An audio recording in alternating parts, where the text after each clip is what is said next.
Hi, I'm Lisa Leslie, pro basketball player for the Los Angeles Sparks. Though I'm very talented athletically, I'm even more talented academically. I'm here because, like you, I believe in the value of education, its capabilities to enlighten and enrich, and if we believe strong enough to transform our lives. While playing pro basketball, I earned my graduate degree in business administration. Please don't sell yourself short by not performing well in school. The key to life is getting a good education, and it starts when you're young. On this episode of NASA Connect, you'll learn all about building better muscles and bones. And just like education, the key to building better muscles and bones also starts when you are young. So stay tuned as host Jennifer Pulley takes you on another exciting episode of NASA Connect. Good stress, building better muscles and bones.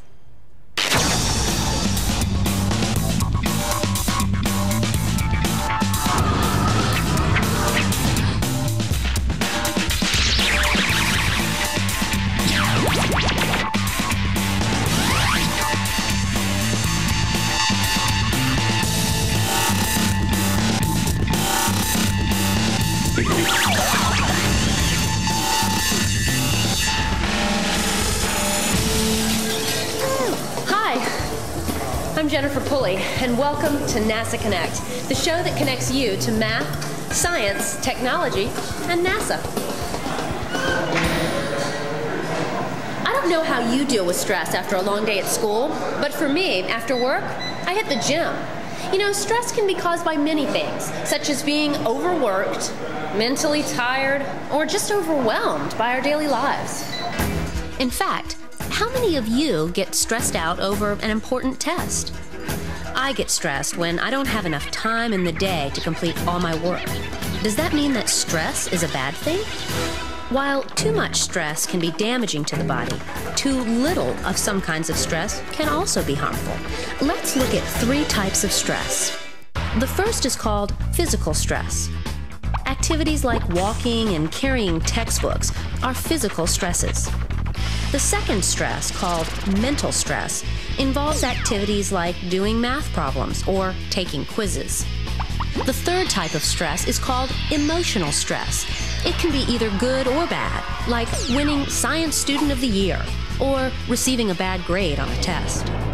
Our bodies, including muscles and bones, require some physical and mental stress or good stress to be healthy and grow. In today's program, we will focus on good stress and how to build better muscles and bones. We will also learn how NASA researchers collect and analyze data to better understand how our muscles and bones are constantly changing, especially in a microgravity environment. That's RJ. He's a friend of mine who's an up-and-coming cross-country star. He had an injury a few months ago, but I think his injury and today's program have a lot in common. RJ, what's up? Hey, Jen. I tore a muscle in my leg and I've been immobilized for a few months. I'm trying to get my leg strength back to where it was before the injury. Well, you know, it looks like you were doing some rehabilitation. How's that going? I'm really struggling. In fact, I've been struggling for the past 2 weeks. I'm keeping a log of my workouts, but I can't figure out if my rehab's on target. You mean you're having trouble analyzing your data? I think so. Well, I think I can help you and your leg out. You know, data analysis is the math focus today. So you mean my leg is going to be the focus of this program? I guess you could look at it that way, RJ. To better understand your leg injury, yes, you do need to understand data analysis. Now, before we help RJ out, there are a few things that you need to know. During the course of this program, you will be asked to answer several inquiry-based questions. After the questions appear on the screen, your teacher will pause the program to allow you time to answer and discuss the questions. This is your time to explore and become critical thinkers. Students working in groups, take a few minutes to answer the following questions. Number 1, what is data? List some examples of data. Number 2, where do data come from? Number 3, why do data need to be interpreted? Compare your answers to all 3 questions with other groups in your class. It is now time to pause the program. So, did you come up with some good answers? Good job. Data are the facts, figures, and other evidence gathered through observations. You might collect data on the number of boys and girls in your math class, the types of animals in a local zoo, or the average monthly temperatures where you live. Besides collecting your own data, you might be able to find data already collected in journals, newspapers, almanacs, or even the internet. Once you collect the data you need, then you must interpret or analyze that data. At NASA, researchers are constantly on the lookout for patterns that can help them understand how things work. By analyzing data, they can describe relationships between and among numbers and the scientific principles they are investigating. Before you analyze the data, it's very helpful to arrange the results in an organized way, such as a chart. Graphing your results will help you visualize your findings. By organizing and visualizing the data, you can look for patterns and trends. For example, let's take a look at RJ's data. RJ, what do you have for us? Well, the display shows the amount of weight my right leg can lift when doing a set of 10 repetitions on a leg extension machine. The data was taken over a 4-month period. So it looks like your data are organized by time and weight. You know, a scatterplot would be an awesome graph to use to help you analyze this data. A scatterplot? Yes, a scatterplot is a graph that shows the relationship between two variables like time and weight. Scatterplots let you visually determine whether the trend in your data is positive, negative, or none at all. In your case, the two variables are time and weight. To make a scatterplot, we plot these two variables as ordered pairs. Here's what the scatterplot looks like. The x-axis is the time, and the y-axis is the amount of weight. And don't forget, you always need a title for your plot. Can you determine a trend or relationship in the scatterplot? In other words, does the data show a positive trend, negative trend, or no trend at all? This would be a great time to pause the program and discuss the relationship with your fellow students and teachers. It's now time to pause the program. Well, RJ, what can you determine from the plot? I noticed that my leg strength increased between March and May. But over the last month, my leg strength has remained constant. You know, RJ, you're right. You did have a positive trend for a couple of months. But I wonder why you leveled off. You know, I know someone at NASA who is the lead astronaut strength, conditioning, and rehabilitation specialist. Her name is Beth Shepard, and I bet she could help you out with your rehab program. Here's her contact information. Give her a buzz. Thanks, Jennifer, for all your help, especially learning how to analyze data. I'll talk to you later. Okay. Let's see what he can learn from Beth Shepard about muscles, bones, and rehabilitation. Hi, RJ. Welcome to NASA Johnson Space Center. Thanks, Mrs. Shepard. Please, call me back. Okay. Beth. Jennifer called to tell me you were having some problems with your rehab. I sure am. She thought maybe you could help. Jennifer told me that you're the lead astronaut strength, conditioning, rehabilitation specialist. That's right. My job is to physically prepare astronauts for long-duration space missions through cardiovascular exercise, muscle strength and endurance weight training, as well as balance, coordination, and agility drills. Well, looks like I've come to the right place. Did you bring your data? It's all right here in my palm. What does this graph represent? The scatterplot represents the amount of weight my right leg can lift when doing a set of 10 repetitions on a leg extension machine. The data was taken over a 4-month period.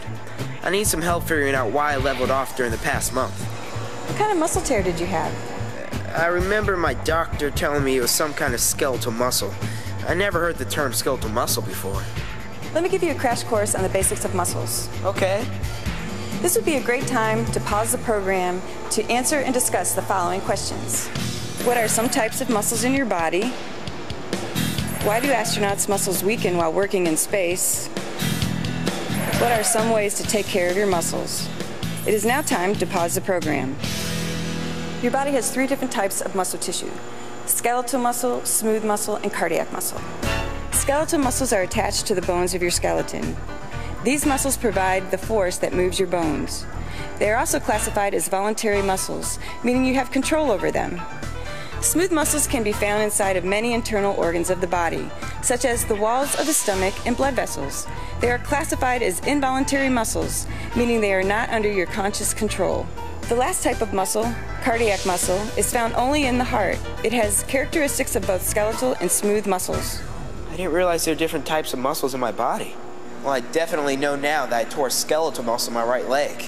I have control over it. Okay, let's get back to your problem. Now, you've been doing the same leg extension exercise throughout the entire rehab, right? Yes, I have. It's my favorite leg exercise.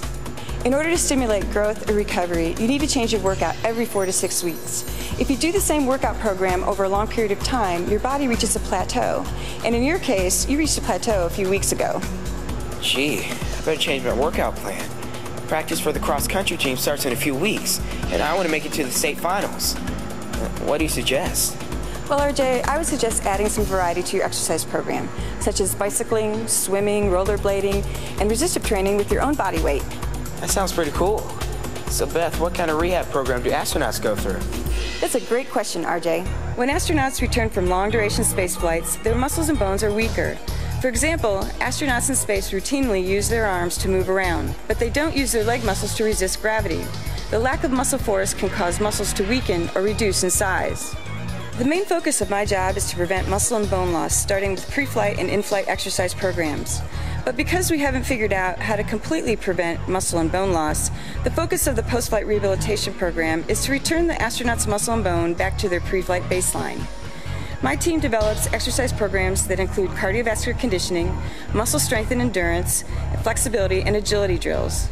Each astronaut has an individualized program because the amount of muscle and bone loss differs for each astronaut. That's really cool.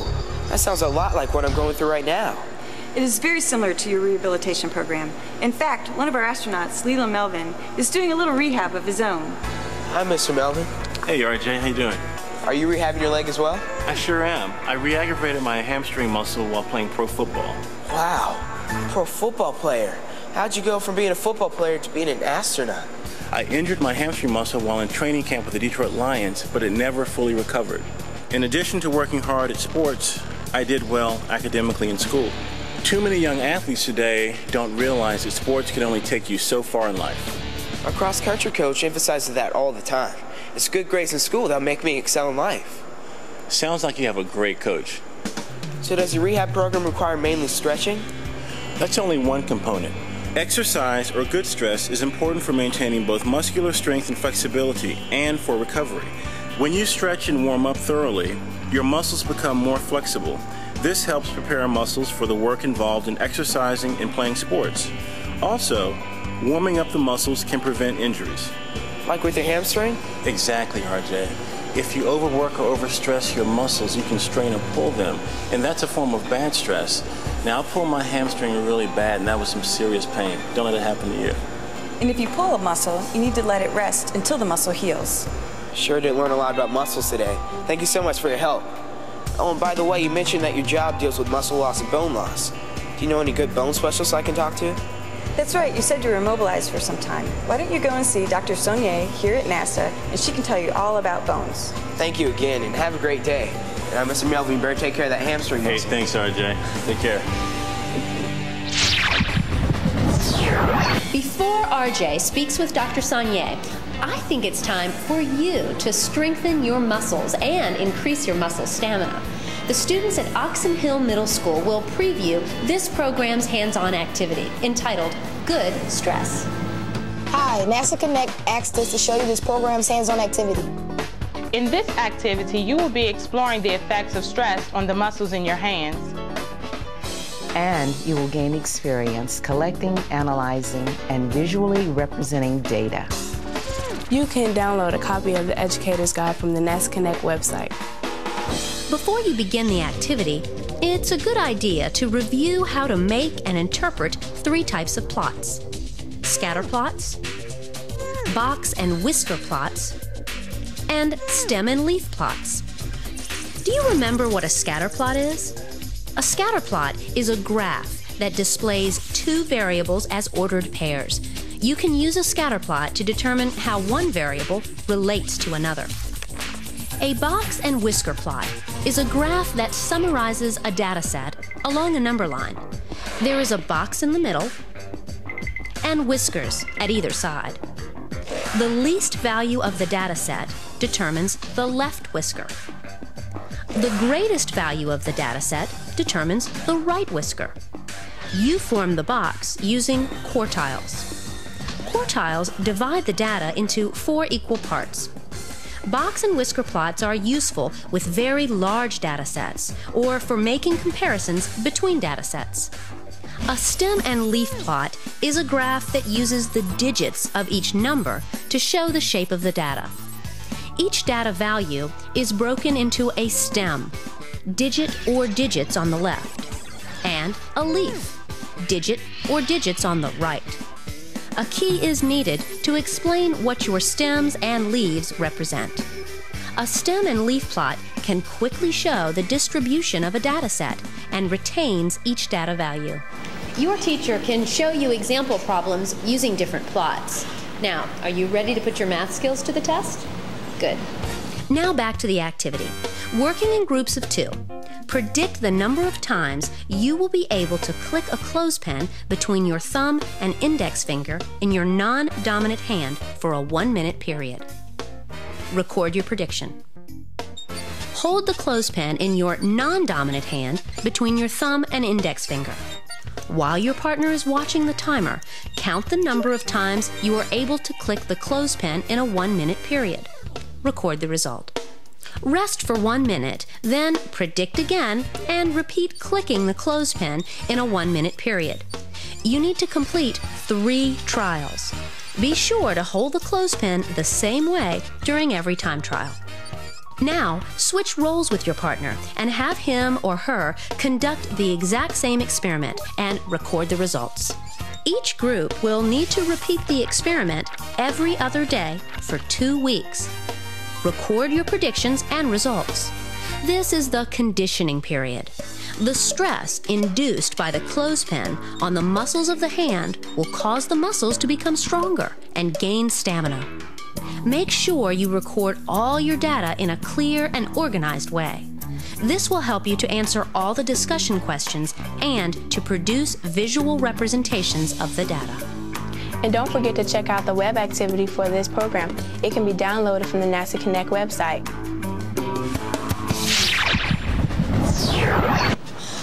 Great job, you guys. Oh, talk about working your muscles. Well, now that you have a preview of this program's hands-on activity, it's time to pause the program to see if you can increase your muscle strength and stamina.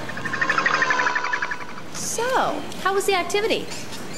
You'd probably be happy not to see another clothespin for a while, huh?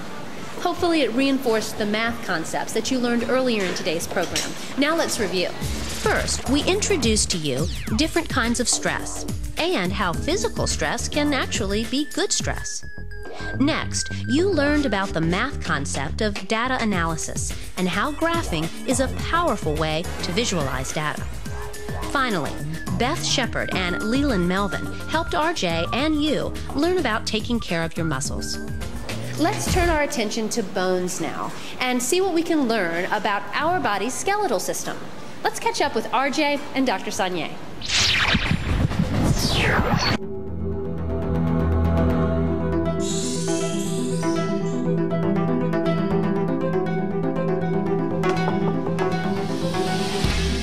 Dr. Saunier?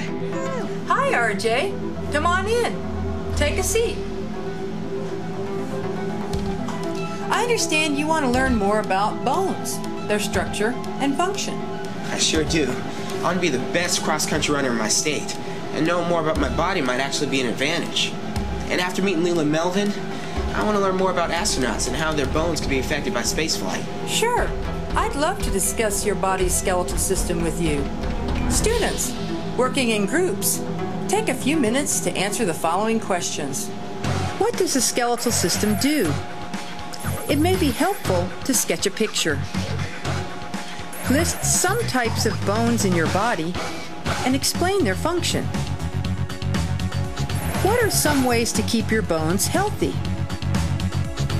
How are the skeletal and muscular systems related? It's now time to pause the program.